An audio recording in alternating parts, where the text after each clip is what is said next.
Bienvenue sur Top Invest, la chaîne des top d'investissement. Ici, on parle essentiellement d'entreprises de qualité. Alors, qu'est-ce qu'on pense de Bristol Myers Squibb au-delà des chiffres? Après avoir lu les rapports financiers et écouté les conférences call. C'est une proposition ici, donc c'est une entreprise que je vous ai, c'est vous qui m'avez proposé cette compagnie-là, notamment ici un abonné Top Premium. Et je vous ai demandé sur les deux dernières notes d'analyse, celle sur Stanley Black & Decker et sur Corning, de me proposer des entreprises nord-américaines uniquement dans le S&P 500. Je prendrai uniquement celles qui ont le plus de votes. Donc on a eu plusieurs choix ici. Merci, je vois vos propositions, mais comme je l'ai dit, je ne peux que faire maximum une ou deux généralement. En plus, ça tombe bien parce que j'ai déjà lu sur Bristol Myers Squibb. Je prévoyais faire une vidéo dessus parce que Bristol Myers Squibb, comme on va le voir ici, si on se base sur les chiffres de la compagnie, BMY, Bristol Myers Squibb, on voit ici que c'est une entité qui se négocie à 10 fois les bénéfices. Elle paye ici un dividende de 5,93%. Donc, on a l'impression que tout va... Voilà, c'est un business assez mature. Okay, c'est une compagnie pharmaceutique. Donc, qui a tendance à rapporter de l'argent de manière stable et de manière déjà stable. D'accord. Et on a une légère croissance également dans le temps. Mais comme d'habitude, le plus important, c'est de savoir qu'est-ce qui permet... Est-ce que l'entreprise pourrait générer le même niveau, le même flux de trésorerie dans le futur? Et donc, il faut déjà savoir comment est-ce qu'on a fait pour arriver là où on est aujourd'hui. Okay? Notamment, quels sont les médicaments qu'on a en pipeline et surtout vérifier les brevets, l'échéance par rapport à ces brevets-là. D'accord? Et on va le voir tout à l'heure. Vous allez comprendre que il y a quelques mois également, j'ai fait une vidéo sur les compagnies pharmaceutiques.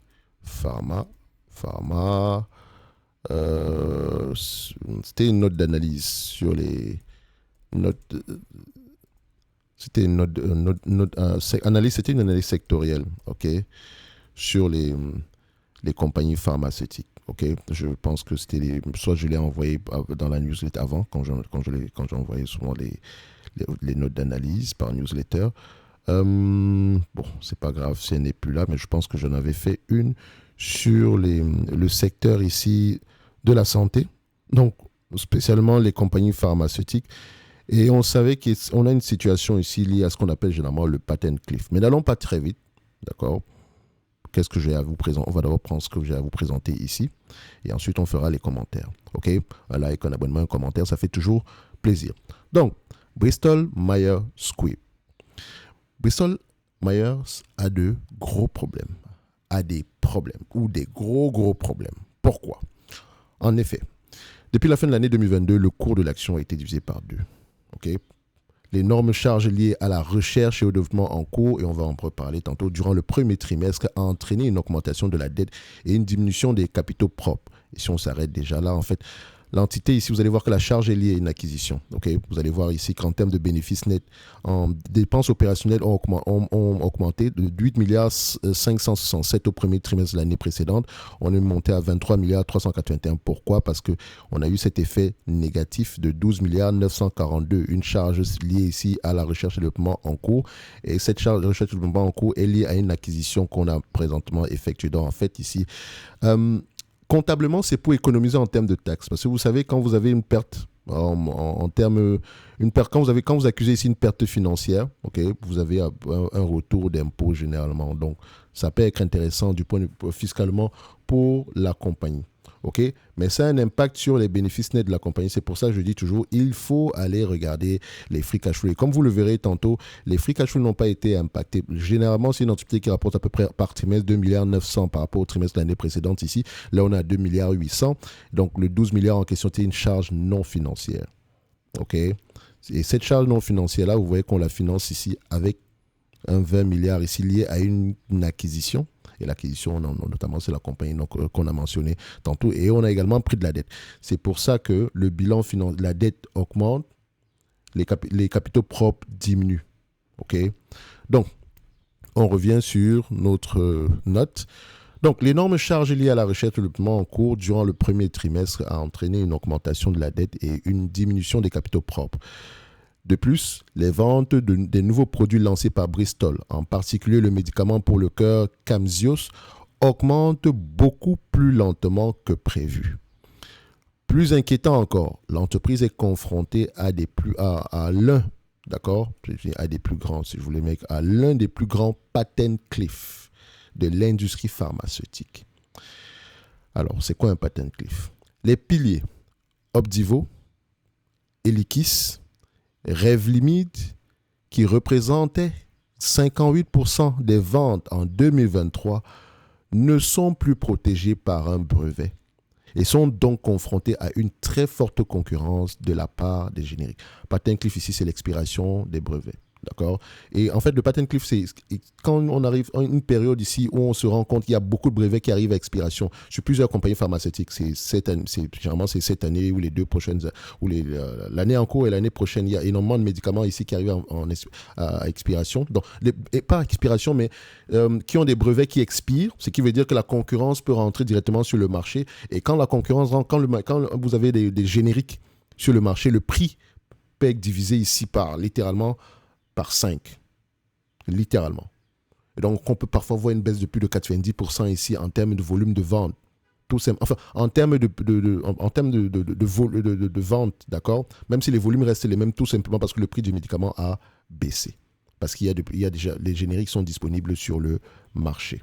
OK? Et donc, 58% du chiffre d'affaires de cette compagnie, donc 58% des ventes sont en danger.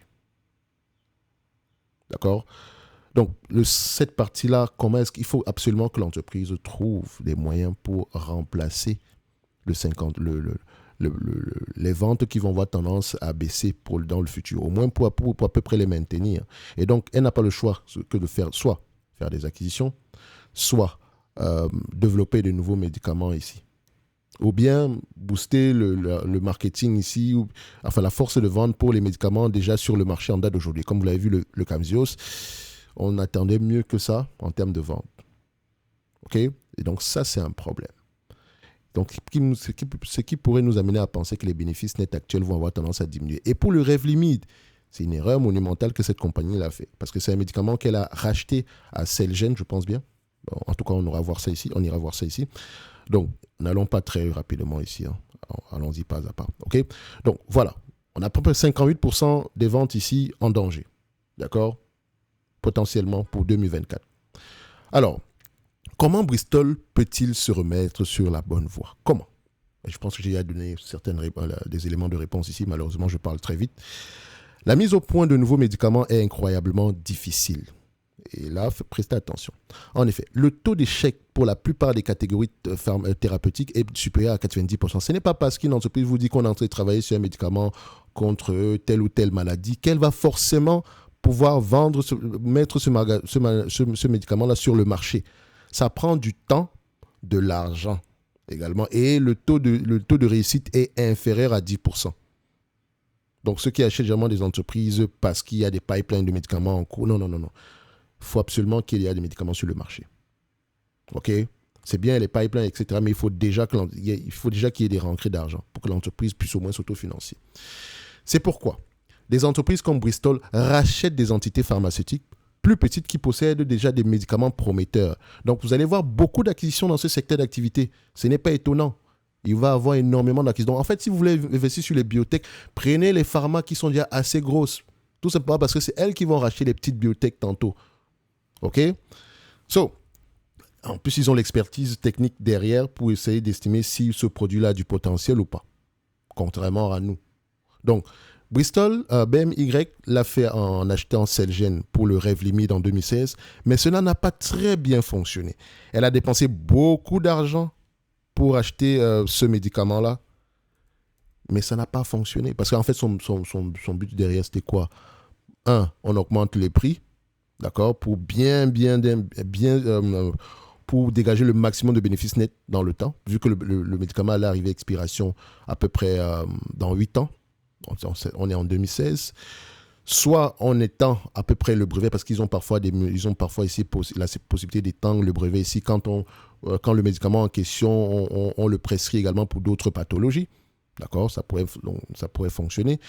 Donc, voilà à peu près les solutions qu'on a. Quand on rachète un autre business, ou bien développer, ou bien mettre sur le marché ici le pipeline de produits que l'entreprise qu'on a racheté a présentement. Donc, si elle a des médicaments prometteurs, bien sûr. Donc, on peut le voir ici, l'acquisition en question. Voilà. Donc, C'était aux alentours de 2016, en tous les cas de figure. Donc, je pense qu'ils ont fait l'acquisition à peu près vers cette période ici, Bristol Myers Squibb. Et vous pouvez voir ici qu'elle dépense beaucoup d'argent entre-temps. OK? Beaucoup, beaucoup d'argent. Elle a fait plusieurs acquisitions sur les dernières années. Et donc, est-ce que ça se voit au niveau du revenu? Certainement. Mais ces revenus-là sont plutôt stables aussi. OK? Donc, les médicaments qu'on rachète arrivent également bientôt à expiration. Donc, à la fin de la journée, les seules personnes qui ont fait un bon deal, ce sont les anciens clients ici, les anciens actionnaires ici, les actionnaires ici des compagnies qu'elles rachètent. Parce que ceux de Bristol Myers Squibb, à part le dividende, vous devez à peu près...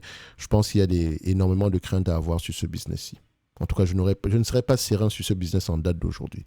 En tout cas, donc, BMY l'a fait en achetant Celgene pour le Revlimid en 2016, mais cela n'a pas très bien fonctionné. Donc, plus récemment, elle a racheté Karuna Therapeutics pour son médicament phare potentiel contre la schizophrénie, le CAR-XT. Donc, on peut se dire ici, en fait, c'est à cause de Karuna Therapeutics qu'on a cette charge liée à la recherche et développement en cours. Okay? Donc, la charge non financière en question. D'accord? C'est uniquement lié à cette acquisition. Bien que les investisseurs ne veuillent probablement pas que BMY prenne le risque de subir un autre échec extrêmement coûteux comme Celgene, la société devra racheter ou acheter quelque chose. D'accord? Elle n'a pas le choix. Donc, après cette acquisition, si je ne serais pas étonné qu'elle en fasse. Parce qu'elle n'a pas le choix. OK? Elle est coincée, elle est dos au mur. Mais elle ne peut pas se permettre de faire la même erreur qu'avec Celgene. Parce que la promesse de rachat ici de Celgene, après le rachat de Celgene, n'a pas été tenue. OK? Donc, nous ne voyons pas d'autres options viables et potentiellement rentables. En tout cas, ça, c'est mon avis. OK? Parce que ça va être compliqué pour cette compagnie. L'entreprise a besoin d'un sursaut immédiat. Les accords de collaboration avec d'autres sociétés pharmaceutiques ne suffiront pas. D'accord? Donc, pas plus que le fait d'attendre pendant des années que le pipeline de recherche et développement produise quelque chose. Bristol a encore la capacité financière de réaliser un autre achat, mais elle ne peut pas se permettre de commettre une autre erreur. La génération de flux de trésorerie est solide, certes, grâce à des amortissements élevés. Il y a près de 10 milliards de dollars ici de liquidités dans les comptes. Mais il faut mentionner une chose, le bilan cependant s'est dégradé, notamment avec l'acquisition des différentes de la compagnie en question. Mais continue. Je pense qu'il y aura encore une autre dégradation du bilan ici dans le futur. Il faut faire attention avec cette compagnie dans le sens où, certes, la dette du point de vue, quand on prend à peu près les ratios classiques, dette nette, EBITDA, etc., n'est pas élevée, mais l'EBITDA appelé à baisser. En tout cas pour les trimestres à venir. Et donc, le ratio pourrait augmenter. Et si on doit faire d'autres acquisitions ici, il faut absolument que ce soit des acquisitions qui ramènent quelque chose, je ne sais pas moi, un médicament ultra prometteur déjà sur le marché. OK? Pourquoi pas aller vers tout ce qui concerne ici les produits contre l'obésité, à la Eli Lilly ou bien à la Novo Nordisk, cette thématique-là pourrait très bien fonctionner en date d'aujourd'hui. Mais Bristol Myers Squibb est vraiment, vraiment dos au mur. De telle sorte que, pour moi, le dividende qu'elle paye ici, elle devrait arrêter de le faire. Elle devrait utiliser toutes les ressources nécessaires ici, d'accord, pour pouvoir racheter un autre business prometteur. Enfin, après également, ça ne veut pas dire qu'elle va réussir. On l'a vu avec Celgene. Donc, je ne suis vraiment pas confiant avec cette compagnie en date d'aujourd'hui. C'est ce qui ressort ici c'est la lecture des éléments que j'ai présentement. OK? Et vous pouvez avoir une lecture totalement différente et je respecte cela. Mais pour moi, en date d'aujourd'hui, si j'ai du Bristol Myers Squibb en portefeuille, je vais stresser. Je vais énormément stresser. Elle pourrait réussir, mais pour le moment, il y a beaucoup trop de nuages gris à l'horizon. OK? Donc, comme j'ai mentionné sur la dernière vidéo, faites la proposition. Et si j'ai déjà eu à lire sur la compagnie, tant mieux, je pourrais faire une vidéo assez rapide ici. Sinon, si je n'ai pas encore eu à le faire, je pourrais prendre les remarques intéressantes, OK, et histoire de revenir plus tard pour une autre vidéo, d'accord? Donc, en commentaire, uniquement des entités dans le S&P 500. Donc, ne me proposez pas d'entités chinoises ou bien de compagnies dans le PEA. J'en ai déjà fait d'ailleurs, d'accord? Que ce soit avec Pernod Ricard, ST Microelectronics, je pense bien, pour ne citer que... Même Ferrari, Donc, j'en oublie même parfois. Même Téléperformance également. OK? Donc, ne me proposez pas d'entreprise. Restons dans l'esprit du deal. D'accord? Je veux uniquement des entités dans le SP500. Point barre. C'est tout. D'accord? Pas de chinoise, pas d'européenne. Voilà. Rien. OK? Donc, si vous êtes actionnaire de Bristol Myers Squibb, c'est bien. Vous aimeriez savoir, ça vaut combien? Je ne vais pas vous mentir. Hein. Ce business-ci, j'aurais du mal à payer plus de 10 fois les bénéfices. Et encore, 10 fois, quels bénéfices? Nous avons des bénéfices qui sont appelés à baisser. D'accord? Les attentes des analystes sont certes, ils ont tendance à certes faire de bonnes prévisions ici, mais voilà, déjà c'est 60-40 ici, donc il faut faire attention. Mais après avoir lu les rapports financiers, je me rends compte qu'il y a beaucoup de choses qui doivent changer dans ce business-ci afin de pouvoir voir plus clair dans le futur. OK? Et donc, vu que pour moi c'est assez difficile de voir, voilà, je serais très mal à l'aise à avoir cette entité en portefeuille, mais ça ne veut pas dire qu'elle ne va pas réussir à développer un OCO-produit, un OCO-blockbuster. Je préfère rester sur les lignes de côté et observer. De toutes les façons, je n'aime pas les pharma. Vous savez que je préfère les vendeurs d'instruments, d'appareils, d'accord, au niveau des pharma ici, généralement, ou bien les compagnies d'assurance. Mais tout ce qui concerne les pharmaceutiques, vendeurs de médicaments, tout ça, c'est pas intéressant pour moi. OK? Parce que justement, il y a ce genre de variation-là. Donc, c'est normal que cette compagnie se négocie à 10 fois les bénéfices. Vous n'êtes pas en train de faire une bonne affaire en achetant à 10 fois les bénéfices. Ici, si je dois acheter cette compagnie, je dis, OK, je fais confiance au management, ils ont assez d'argent pour survivre, etc. Je ne mettrai pas une grosse partie de mon portefeuille également. Ça, c'est par rapport à mon appréciation du risque. Hein. Après, nous sommes différents. Vous pouvez mettre 100% si vous voulez, mais voilà, mettez une somme qui vous permet de bien dormir la nuit. OK? Et donc, si vous voulez investir sur Bristol Myers Squibb, ne vous limitez pas à ce que je suis en train de vous dire présentement. Vous-même, allez rechercher l'information. OK? Et faites-vous votre propre avis. Est-ce que Bristol Myers Squibb pourra faire partie de notre watchlist? Bien sûr que non. Ah non, non, non. OK? En description de la vidéo, vous avez 50% de réduction sur les services top premium, que ce soit dépendamment du niveau ici. Vous avez la watchlist, les demandes d'analyse quantitative, les notes d'analyse. La note d'analyse, c'est ce qu'on a que de faire présentement. OK? Uniquement des entreprises qui m'intéressent. OK? Donc, j'ai tendance à proposer une entité et faire le suivi derrière. Donc, je vais lire le rapport financier tant que le scénario d'investissement de départ reste d'actualité. Vous avez également les analyses sectorielles, comme je mentionnais tantôt ici, par rapport au pharma. C'est une situation qu'on avait déjà, on connaissait déjà cette situation-là depuis longtemps. OK? Ce n'est pas nouveau en date d'aujourd'hui. OK? Je pense que pour les anciens, vous avez déjà reçu une note sectorielle, une analyse sectorielle ici pour les pharmaceutiques. OK? Et pour tous ceux qui sont dans ce service-ci, vous allez recevoir une note ici qui parle des pharmaceutiques. OK, vous allez voir que la situation actuelle ne change pas et il y aura beaucoup d'acquisitions dans le secteur d'activité. Je pense même pour Sanofi également. J'ai publié une note d'analyse sur Sanofi dernièrement, même si ça semble bien aller ici, ils investissent dans la recherche et développement. Je pense également Sanofi va continuer à faire des acquisitions. OK? Donc, 50% de réduction pour le service top premium et pour ceux qui veulent monter en compétences, d'accord, dans leur processus, dans leur apprentissage en matière de stock picking, vous pouvez réserver un appel. On va pouvoir en parler, histoire de voir ici si le programme d'accompagnement qu'on propose, à savoir l'accélérateur, qui est un programme pratico-pratique, d'accord, pour tous les niveaux, d'accord, que tu sois débutant, intermédiaire, on pratique uniquement, on se base essentiellement sur la lecture des rapports financiers et on étudie plusieurs cas dépendamment des thématiques, d'accord. Donc, si ça t'intéresse, on peut en parler. Tu peux réserver un appel en description de la vidéo également. Et en passant, pour terminer, vous avez 25% de réduction en passant par le lien d'affiliation ici pour Fastcraft, OK, pour ceux que ça intéresse. Du point de vue évaluation ici, sérieusement, vous voulez que je fasse une évaluation de Bristol Myers Squibb? Pourquoi pas? Je ne paierai pas plus de 10 fois les bénéfices ici, donc on sera popé aux alentours de $63. Ça semble sous-évalué, n'est-ce pas? À 10 fois les bénéfices, je ne prends pas en considération la dette littéralement. Ça semble sous-évalué, n'est-ce pas? Mais pour les éléments que j'ai mentionnés tantôt ici, vous pouvez comprendre qu'on est très pessimiste pour le futur par rapport à cette compagnie. En tout cas, avec les éléments qualitatifs que nous avons présentement, c'est la lecture que nous avons. Okay? Et ça pourrait changer le mois prochain ou bien dans 3 mois. Mais pour le moment, c'est ça. Et donc, même si je pense que l'entreprise est sous-évaluée, mais elle est sous-évaluée par rapport aux bénéfices actuels. Mais les bénéfices futurs sont appelés à baisser. Et s'ils sont appelés à baisser, le marché ne va pas payer plus que 10 fois les bénéfices. D'accord? Et encore, va avoir même tendance à rester à ces niveaux-ci. Donc, je ne serais pas étonné que le prix de l'action continue à baisser. Et après, je n'en sais rien. Ça va continuer à baisser. Je n'en sais rien. Peut-être que le mois prochain, on sera à $100. OK? Bref, pour le moment, à l'état actuel des choses, voilà ma lecture de la situation par rapport à Bristol Myers Squibb. Vous connaissez le deal? On se donne rendez-vous en commentaire. Proposez-moi des entités ici. Okay. Je sais qu'il y a certaines qui reviennent avec les mêmes entreprises. Je vous vois, ne vous inquiétez pas. Les MSCI, les John Deere, j'ai vu. D'accord? Donc, des business intéressants. John Deere, ça me fait rigoler parce qu'on en a parlé dernièrement.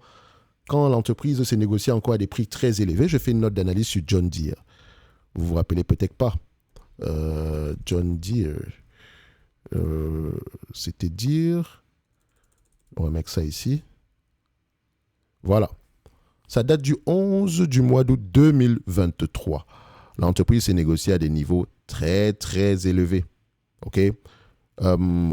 Cette période-là, on va mettre ça ici, DE. Voilà, John Deere. C'était au mois d'août 2023. Donc, vous pouvez voir ici, depuis le mois d'août, l'entreprise n'a pas trop bougé.